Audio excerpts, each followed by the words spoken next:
Hey everyone, so I got a message on my Instagram to go over the downsides of the gym and overlooking them. So with people that suffer with strict diets and people that can fall into the traps that are common within the gym.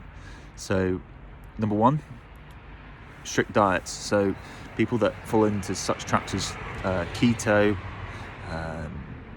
Weight Watchers, stuff that generally a lot of people will fall into without a coach or personal trainer, is falling into that trap of starting demonizing certain foods. So there's loads out there. It's the last 20 years it's become the social norm to include avoiding certain foods, but really what I would advise is using a calorie counting app, not avoiding avoiding certain food groups, so including the foods that you like, and then having the ability to calorie count and include that into your diet. Also, with people that suffer with body dysmorphia was the second question that I asked, the negative.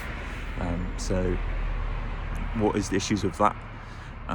So generally people that suffer with body dysmorphia don't really like the way that they look, and that can suffer long term with thinking that they're fatter than they are, or become overly obsessed with how they look. So obviously they're taking it to the extreme.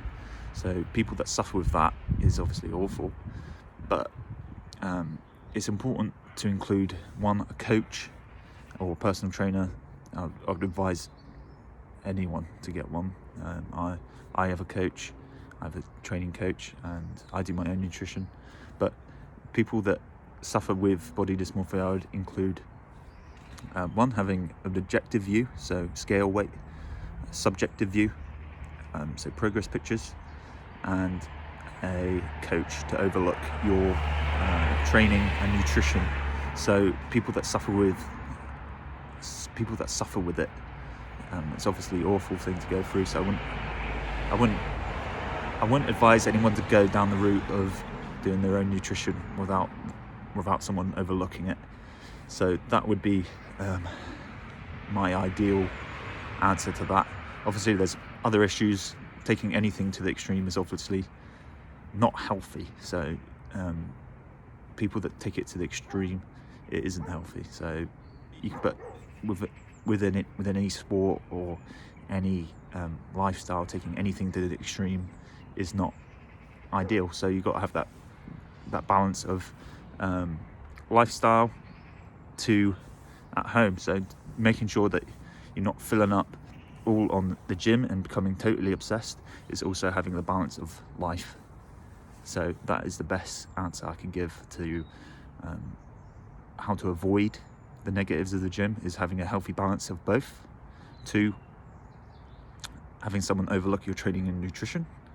And 3, making sure that you have both subjective and objective views of where you're at, and keeping progress of that, because obviously you can become obsessed with the pictures of how you look, and 2, you can become obsessed with scale weight. So you can obviously kind of recognize where you're at, and then from that you can have someone to overlook.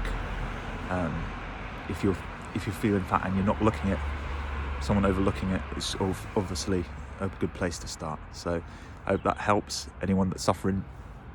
Obviously it's an awful thing to go through, but it's always good to get help and have a support network around you, and get the goals that you achieve, and obviously not take it to the extreme